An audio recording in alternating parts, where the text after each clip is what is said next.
Mixing audio for video can be a very complicated task, and if you're new to audio workflows, it's very easy to feel overwhelmed by the powerful tools in our Adobe applications. Well, this is specifically why we developed the Essential Sound Panel, now available in Audition and Premiere Pro with a fresh UI that makes it easy to identify and perform key tasks for optimizing your audio.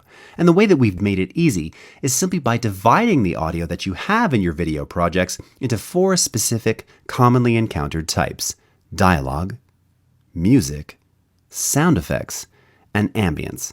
So in this sequence, we have a bar scene where we have all 4 of those elements. Let's take a quick listen to this unmixed. Everything's been untreated at this point, just to kind of give you an idea of what it sounds like. And I'm just going to shuttle ahead around 11 seconds to begin. Let's take a listen. Hi, I'd like to get a drink, please. Okay. Great. I'd like an elderberry. Oh, actually, we don't have that. Okay, so as you can see, again, the levels are obviously not balanced, and the dialogue itself seems to vary at moments. The first guy, he's a bit louder, and then he goes a bit quiet. She's sort of quiet at the beginning and then gets a bit louder. So the first thing we want to do is assign those specific dialogue clips as the audio type dialogue. So I'm going to expand track 1 here, which contains all of the bartender's dialogue. Let's go ahead and select all the clips in this track if we want to. And when I do that, you'll see that all the various audio types become illuminated inside the Essential Sound Panel.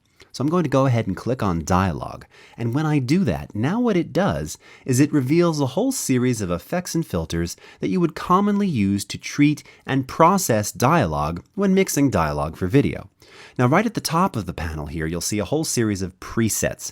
And this is kind of a good way to just sort of hear and understand what each of those modules do. But I'm going to show you now how to do this manually, and you're going to find that it's very easy and very intuitive and simple to make your audio sound better very, very quickly. Now, the first thing you'll typically want to do, particularly with dialogue, is take advantage of the loudness auto matching. And this is ideal to give you kind of the same starting point for all of the various dialogue in your video project. So let's go ahead and click auto match on this, and truly in a matter of seconds, it's done. Let's go ahead and do the same thing for that other gentleman, guy number 2 in the scene. All of his audio is contained here on track 3. I'm going to select all of these, assign this the dialogue type, click on auto match, and it's done. Now let's wind back to that same 11-second point, and you're simply going to hear now that both the bartender and guy number 2, their dialogue is about the same loudness, and it's much more balanced just by doing a simple auto match. Let's take a quick listen. Hi, I'd like to get a drink, please. Okay. Great. I'd like an elderberry liqueur. Oh, actually, we don't have that.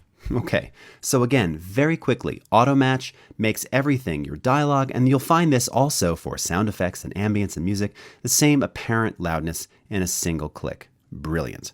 All right, so now let's kind of focus on the bartender for a moment here. I'm going to once again select all of her clips, and I'm going to solo this because I'm selecting all of them because I want to treat them all the same. Now you can do this clip to clip, or you can do it across multiple clips, or a few clips here and a few clips there. You can choose how many you want to affect at the same time. It's very simple and very intuitive. And I noticed that on a lot of her clips, there seems to be a lot of rumble and maybe some hum, and you'll hear exactly what I'm talking about. Oh, okay. I've only been working here for 5 years, so let me just check on that for you. Let's first turn on Reduce Rumble. And once again, you have a single slider here to control the amount of rumble. And at the same time, I'm also going to turn on the de-hum. Now I'm going to turn this down a little bit to around, let's go to around 2.5, and maybe increase the rumble reduction just a little bit more. Now we could also reduce noise. I think some of that noise and room tone, that's going to work with sort of the ambient sound of the bar. I'm not too concerned with removing that, but we could if we wanted to. Let's go ahead and play this back and now take a listen. Oh, okay. I've only been working here for 5 years, so let me just check on that for you. So here's before without these 2 modules enabled. Oh, okay. I've only been working here for 5 years. And here it is with them re-enabled. Oh, okay. I've only been working here for 5 years, so let me just check on that for you. And similarly, if we wanted to add additional noise reduction to this, we could do it here as well. And again, increase the amount of reduction simply by adjusting the slider. Oh, okay. I've only been working here for 5 years, so let me just check on that for you. Now, you might think, well, a single slider isn't enough control. actually what it's doing here is that it's actually applying these effects non-destructively at the clip level. So if I were to click away and click on a single clip and go up to my effects controls, now you'll see the adaptive noise reduction, the FFT filter, which represents reduce rumble, and the de-hummer are all accessible. All of the parameters are fully accessible directly right in front of you. And if we move the slider now, just while we're stopped, you can actually see that it's moving multiple parameters simultaneously. There's some real Adobe magic going on here. One other element that you'll find here is the de-esser for removing harsh sibilants and those harsh S sounds that sometimes can really be very sharp and just really kind of ruin the whole piece of dialogue. The de-esser can take care of that. Now, in terms of clarity, bringing up the clarity of the dialogue, guy number 2 here needs a little bit of love. So once again, I'm going to select all of his clips and let's wind him back. And we just kind of want to bring up some of the apparent clarity by using a compressor, or also known as a dynamics processor, on this clip. Let's take a listen. Hi, hi. I'd like to get a drink, please. So we're going to wind this back. And I also hear a little bit of hum on there too. So let's turn on the de-hummer. I think we can go a little less aggressive. Hi, hi. I'd like to get a drink, please. Maybe even a little bit of de-rumble on him as well. Leave it at 5. Hi, hi. I'd like to get a drink, please. And then let's go ahead and turn on Clarity Dynamics and increase this to, again, add a little bit more compression and really focus his voice. Hi, hi. I'd like to get a drink, please. Okay. Great. I'd like an elderberry liqueur. Oh, actually, we don't have that. So again, on his voice now, we've applied a dynamics processor. And just as I mentioned before, if we select this single clip, now you'll actually see that it's added the dynamics processor here. And once again, as you move the slider, you might just be thinking, oh, it's just more compression, less compression. But no, it's actually reconfiguring the ratios. It's reconfiguring various settings inside the compressor intelligently, all the while keeping it clean and upfront without any sort of unwanted compression artifacts. So this is a wonderful addition to have inside Essential Sound and something that is truly essential to the mixing workflow. Now you also have EQ settings here, and again, lots of different presets to get started. And if you were to choose EQ, you'll see over here in the effects controls, that adds the 10-band graphic equalizer, where again, we have more presets for you to choose from, and you have more control if you want to sort of get into that manual state. You always have the single slider, which does it for you very, very quickly and can probably get you most of the way there. So that's a quick look at sort of working with dialogue. Now we've also got that ambient sound in here. So let's go ahead and select the bar ambience, which is over here on track 5. I'm going to select all of these. Let's go up to ambience and select that.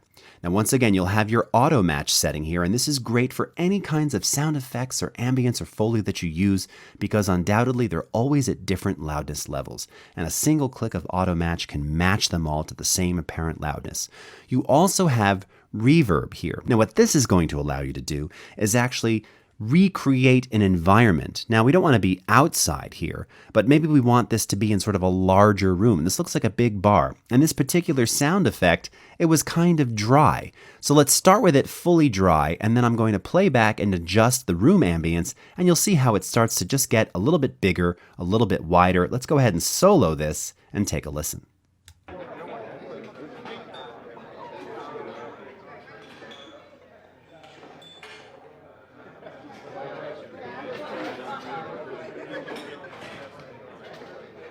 Okay, you can just hear it's a little bit more echoey, a little bit more ambient, and it kind of feels a bit more like what that bar probably sounds like, also from the perspective of where the cameras are on our characters.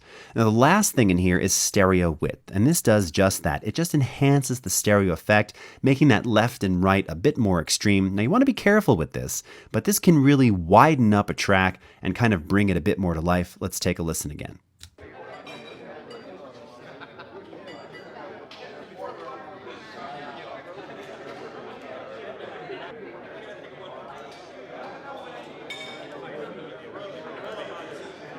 And if you were listening there in headphones, you can really hear that when it was off, it almost sounded mono. It wasn't stereo, but when I turned it on, now this is a rather extreme setting, it was just very wide and very sort of vibrant and alive. So again, stereo width control accessible when you choose the ambience audio type. on your audio when you're mixing here. Really cool, really easy to work with. Now the last element I'm going to show you is when dealing with music. And again, once again, we can choose our various music tracks here. Let's go ahead and select music. You have the auto match, absolutely essential because once again, most of your audio, your music especially, will be at different average loudness levels. And then you have the ability to adjust the actual target duration or length of the audio itself. Now, this is a process that requires a quick render, but this will actually allow you the classic concept of fit to fill. So you can see right now that the audio is 1 minute, 37 seconds, and 19 frames. What if we needed this to be 1:29:23, what have you? Well, we can type in that time code, and it automatically readjusts the audio by using a stretching algorithm to make it fit that exact duration. Now, if you wanted to actually dynamically recompose that music, this is where you might use Audition's remix feature, and I'll show you how to send the entire project over to Audition in just a moment. But very quickly, let's take a listen to what we've done just by setting a couple of different parameters in Essential Sound. I'm going to go into my audio track mixer here, and I'll probably just make a couple of quick volume adjustments across the entire track to maybe adjust some of the ambience. But take a quick listen and you're going to see right now how much better and how much more balanced this audio already sounds in just a couple of minutes. Hi, I'd like to get a drink, please. Okay. Great. I'd like an elderberry liqueur. Oh, actually, we don't have that. I've been here before and I've definitely had it here, so you have it. Oh, okay. I've only been working here for 5 years, so let me just check on that for you. Thank you. That scene always makes me laugh. But you can see already it just sounds so much better. And all I was doing right there was just adjusting some of the overall volume of the ambience. Real simple, real easy, and essential to your audio for video workflow. That is the Essential Sound panel, the ability to identify different audio types, dialogue, music, sound effects, and ambience.